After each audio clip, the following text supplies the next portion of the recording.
Mas a tɔgɔ ne y'a fɔ a bɛ wagati bɔ. I ko maire ka bɔ a tɔgɔ la. An ta sira ye n ko a dɔnnen don, sira jɛlen don. Dɔɔnin tɛ tɔ to foyi la. Et nous sommes en révolution intelligente. An ka laɲini bɛɛ bɛ kɛ mas sans violence aucune. Ka sɔrɔ joli kelen pe ma bɔ. Ibrahim Boubacar Keita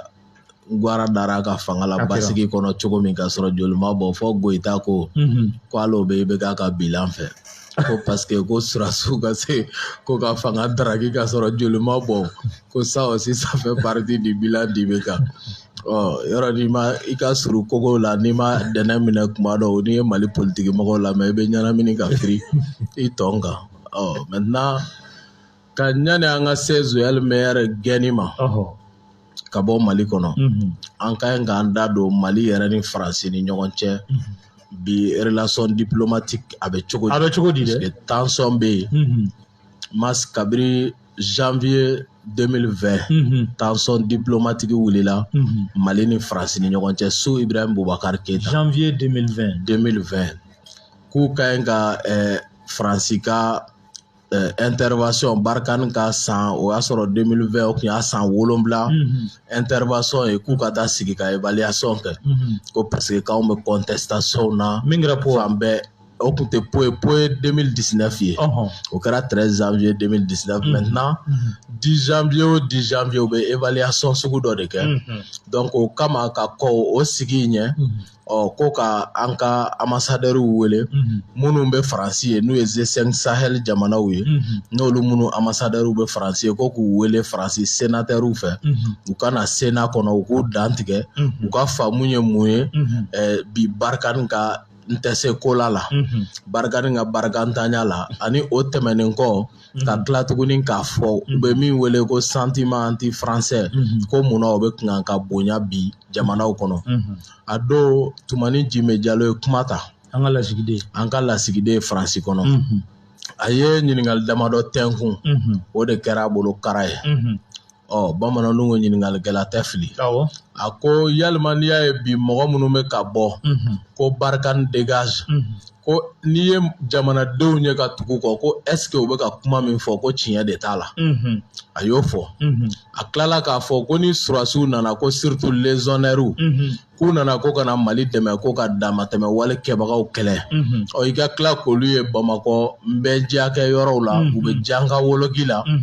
dessinw kɛmɛ u tigɛ kan u bɛ yɛrɛmabila la cogo suguya bɛɛ la ka sɔrɔ gɛlɛya daga o ni Bamakɔ ka jan ɲɔgɔn na ko est-ce que o la o de tɛ kɛ sababu ye ka jamanadenw fujinɛ ko an tɛ jaabi ɲini kɛrɛnkɛrɛn ɲini olu la ko wa ko kɛnɛ kan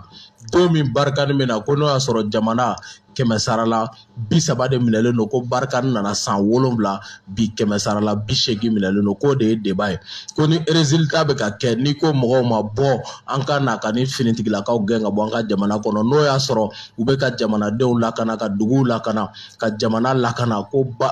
i tɛ se ka mɔgɔ mobiliser mɔgɔ si t'i lamɛn donc a y'o kuma min fɔ o de kɛra daga wulila Sonkala ma ye o la parce que n'i bɛ sanction diplomatique lajɛ sanction minnu bɛ ɲɛsin ambassadeur ma ou bien ambassade ma o ye sanction 4 de fɔlɔ o ye convocation ye Mali y'o kɛ Joël Meyer la ka tɛmɛ n'i bɔr'o la a bɛ se rappel ma o don na olu ye anw ka ministre des affaires étrangères wele Cɛbilen Darame à son temps ko a ka Tumani Jime Jallow rappeler donc Cɛbilen bolila biribiri ka taa Faransi u y'a ɲininka France 24 la ko l'incident est clos ko ale ni Tumani Jime Jallow bɛ segin ka na Bamako en attendant que dossiers ka da o tɛmɛnen kɔ a ye to France 24 kelen kan ko mɔgɔ minnu bɛ k'a fɔ Faransi ka taa Cɛbilen ko k'olu ka laɲini ko ani Yada Agali Kufa ka laɲini bɛɛ ye kelen ko kuma la surunya la dɔrɔn a bɛ fɛ ka min fɔ ko anw ye terroristes de ye Bamako kɔnɔ Cɛbilen ka kuma kɔrɔmasuru y'o de sur France 24 ni tension diplomatique welelen o la u nana ni Tumani Jime Jallow ye ten o kɔnɔ Tumani Jime Jallow tora yan fɔ a ka conseiller dɔ chargé des affaires o de bɛ ka Mali ambassade gérer France kɔnɔ fɔ ka se bi ma mun fana y'a to o sera bi ma rappel kɔfɛ sanction 3nan o de ye expulsion ye k'i gɛn ka bɔ an ka jamana kɔnɔ ka tile damadɔ d'i ma i ka taa n'i ma taa i bɛ minɛ ka don bɛrɛ la k'i bila ka taa Bamakɔ Bamakɔ kura Sumelu Bube Maïga kɛrɛfɛ Joël Meyer tun bɛ taa yen ni kunu kun y'a jɛ Bamakɔ kɔnɔ yan o de la a y'a fisaya ni tagama ye hali ni Air France tɛ ka na a donna Air Mauritanie kɔnɔ hali n'a kun m'o sɔrɔ k'a ye katakatani ne sɔrɔ tellement a kun b'o ta kunu pour que a kana se ka taa parce que le respect ça s'impose donc n'a bɔr'o la sanction laban o de fermeture de l'ambassade k'i jabala yɛrɛ datugu bɔra ka bɔ an ka jamana kɔnɔ donc o y'an selen rupture diplomatique ma comme bi an bɛ rupture politique ni rupture militaire la mais an ma se rupture diplomatique ma anw bɛ k'o de la militaire fɛnɛ bɛ sen na oui rupture militaire bɛ yen donc c'est pourquoi ils disent que u bɛ ɲɔgɔn ye o la Florence Parly bolila ka taa Niamey tile 2 baara la ko k'u labɛn ko dɔgɔkun nataw la olu kɛtɔ k'u ka surasi tɔ 3000 min bɛ Mali kɔnɔ k'o cɛ ka n'o daga Niger da la donc an bɛ Niger jamanadenw wele u ka wulikajɔ bila sen kan Faransi ka kɛ min tɛ bɔn tɛ sigiyɔrɔ tɛ sɔrɔ an bɛ Ala deli Ala ka se k'o bila sen kan donc mas mun y'a to ni nana kɛ bi hali sisan ni ambassadeur titulaire tɛ Mali bolo Faransi kɔnɔ parce que quand les Assimi Goïta sont venus août 2020 olu ma sɔn ka mɔgɔ bila ka taa parce que olu b'a dɔn terrain kan ko in tiɲɛ ye min ye o y'a to olu ye san 1 de bila fo août 2021 o y'a sɔrɔ mai bandaw fana lajɔra Assimi yɛrɛ ka kotigiya o dafara a bolo o kɔnɔ mois d'août la Assimi y'a laɲini ka malien dɔ de tɔgɔ di ko de bɛ kɛ ambassadeur ye fo jusqu'à présent Faransi ma sɔn ka kɛ ambassadeur ye u ka bɔlɔlɔ sanfɛ o dun kɛlen do ka kuma ko ka dɛ ko parce que ko Irisi kalanden do ko parce que dɔrɔn ko Irisi kalanden do ko a tɛ k'a ye ko u yɛrɛ ka source diplomatique ko min na u ma sɔn ko parce que u t'a fɔ ko espion don dɛ ko mais ko nin contexte actuel in na nin contexte actuel la ko le message est clair et que c'est une provocation de trop donc k'u b'o de fɔ et jusqu'à présent Mali ka conseil culturel de do Kiba ambassade la Mali ka ambassade min bɛ Kiba donc c'est pourquoi ils ont trouvé que nin ka surun taabolo min na o jamanaw ni anw ka jamanaw man di kosɛbɛ donc olu ka choix bɛ porter o kan or Joël Meyer était au Mali en 2003-2006 a ye san 3 kɛ n ko espion de don anw ka autorités c'est à dire que olu de bɛ kow nɔgɔya fo n'a sera yɔrɔ dɔ la tuma min na u bɛ sɔrɔ ka wuli sinon bi an sera phase min na k'a fɔ dɔrɔn Faransi ka ambassade ka datugu ka bɔ anw ka jamana kɔnɔ o ko de kɛra bi an bɛ o bɛ se ka fɔ bi kɛ an ser'o kɛnɛ de kan anw ka laɲini o de comme an taara Ablaye Diop lajɛ u ko option bɛɛ bɛ tabali kan ni option bɛɛ bɛ tabali kan jamanadenw fana welelen do k'u jɔ ko min yɛrɛ b'u ja jɔ a seginna ka Sidiki tun bɛ yen Mɛmɛta tun bɛ yen donc a ko min b'u ja jɔ jamana ɲɛmɔgɔw ja jɔla bi ko jamanadenw welelen do k'u jɔ ko ni jamanadenw dun b'i kɔ ko Faransi bɛ siran o de ɲɛ ko donc o de y'a to olu ja jɔlen do bi ka décision bɛɛ ta jamanadenw ka laɲini ye min ye bi Joël Meyer taara c'est une étape importante de la lutte c'est historique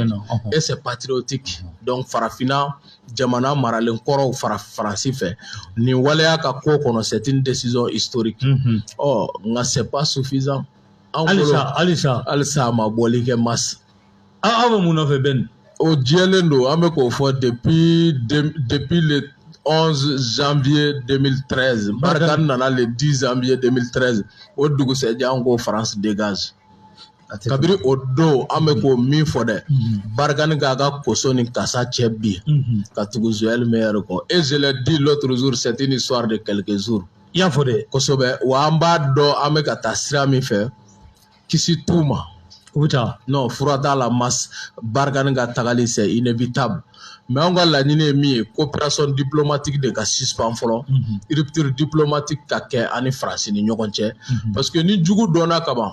jamana min bɛ ka guerre ta k'e sɛgɛrɛ i ka jamanadenw jɔlen do e yɛrɛ jɔlen do a bɛ bɔ kari fɛ a bɛ taa kari fɛ a b'i dogo CEDEAO kɔfɛ a b'i dogo UEMOA kɔfɛ Union africaine kɔfɛ a b'i dogo Union européenne kɔfɛ a bɛ taa Nations Unies na Irisi bɛ gara d'a ɲɛ a bɛ segin ka na don yɔrɔ t'a bolo taa yɔrɔ tɛ a bɛ taa Niger a bɛ munumunu na Burkina da fɛ yɔliyɔli la ko parce que diɲɛdere ni Blaise mɔgɔ dɔw kasa dɔɔni b'olu fɛ hali n'olu yɛrɛ y'a faamu ko les temps ont changé hali n'i ye Blaise bɔ bi Abidjan les nouvelles ivoiriens Blaise Compaoré l'ancien burkinabé mais il a dirigé ce pays pendant 27 ans donc n'i y'a segin bi ka na Burkina kunna a b'a fɔ Faransi ye tiɲɛ na n'i ma misiden to a sɔgɔma biri ye i b'a to a wulafɛ biri ye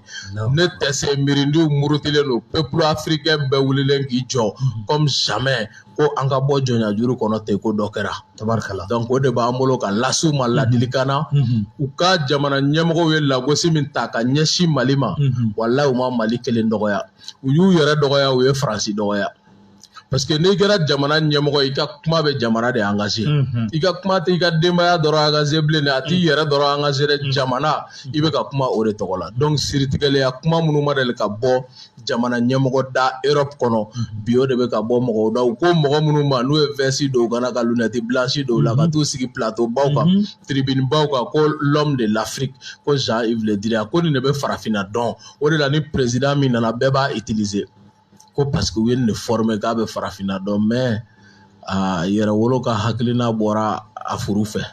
ma se k'o de minɛ o de bɛ ka walankata farafinna kɔnɔ c'est pourquoi u tɛ ka se ka peuple de minɛ olu tun bolo ko n'i ye dirigeant minɛ ko a banna e ma ye ko k'u b'o de réadapter u ye société civile wele ko le nouveau format de la France-Afrique k'u tɛ dirigeant wele bilen ko mais u bɛ société civile wele k'u tɛ mɔgɔkɔrɔba wele u bɛ jeune leader wele donc u taara n'olu mun ye olu yɛrɛ dɔw bɔra k'a fɔ ko mise en scène don k'a bɛ fɔ Amadi e ka nin fɔ Dikɔrɛ e ka nin fɔ dugutigi ka nin fɔ Lazida e ka nin fɔ ko ɲɔgɔlɔn jara olu yɛrɛ seginnen ka na u dɔw folo la parce que a ko tɛ taa k'o bɔ bilen quoi mɔgɔw kununa ka se kunnamala bi min na ni nkalon b'a don ɲa a t'a dugujɛ ɲa donc bakuruba la nin ko de bɛ sen k'a ka furanɛ ta Joël Meyer kɔ mais bukurujɛ de ka ɲi ka fiyɛ kɔ parce que o ma kɛ o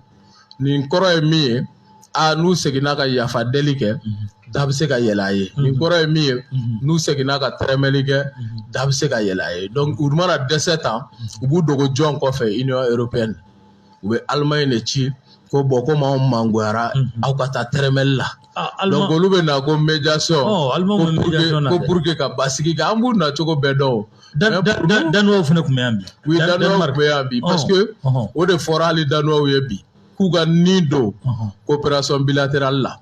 u ni Mali yɛrɛ cɛ u ni Mali ni ɲɔgɔn cɛ Allemagne nalen fɛnɛ o de fɔra Allemagne ye ko Mali gɛlɛn k'a ka yɛrɛma hɔrɔnya ta en 1960 jamana fɔlɔ ka Mali ka yɛrɛma hɔrɔnya reconnu ko Allemagne de don ko wa Mali b'o dɔn Allemagne ye fɔ ka diɲɛ ban Mali tɛ fisiri wale jamana ye nka Allemagne aw kana sɔn aw min ye Europe première ye bi sɔrɔ sira fɛ deuxième k'aw manipuler a y'aw sɔbɔ mɔgɔw la jɔnya ani mara o ɲɛnafin bɛ mɔgɔ minnu na Allemagne k'a ɲɛsin bilatéralement kelen ni kelen bi Mali mago b'o de la Europe kɔnɔ koyi wa jamanaw ka n'u ka nafa ɲini ni Mali k'u ka nafa ɲini ɲɔgɔn kun ka sɔrɔ u ma Faransi bila u ka denfaya la denfajala min bɛ Faransi k'o de fonina ka bɔ a kun bi n'i bɛ na Mali kɔnɔ k'i ni Mali ka partenariat gagnant gagnant kɛ na i yɛrɛ kolo la i kan'i jɔ Faransi kɔfɛ bi jamana ɲɛmɔgɔw bɛ k'o de fɔ bɛɛ ye n'u ni mɔgɔ mɔgɔ ye ɲɔgɔn ye Danemark fɛn tɛ aw ni anw cɛ mais min ye a to ni ɲuguɲugu wulila ni ɲaga ɲaga ye aw b'o dɔn anw b'o dɔn a y'aw ɲɛsin Mali ma an k'a tɛrɛmɛ an k'a minɛ ɲɔgɔn da aw ye pays souverain an ye pays souverain an ka ɲɔgɔn bonya an ka baara ɲɔgɔnmaya kɛ o le que i ka t'i don agenda français dɔ kɔnɔ ko takuba e bɛna k'e b'anw ka jamana fara o bɛ k'anw balolen ɲɛna k'an b'i dɛmɛ o kan o contraire an b'i kɛlɛ de mais n'i nana i kelen ka sira fɛ an bɛ se ka ɲɔgɔn faamu an bɛ bɛn a kan jamana fila bɛ ka nafa ni hɛrɛ bɛ sɔrɔ sira min fɛ jamanadenw ka lafiya bɛ taa sira min fɛ an b'o tagama tabarikala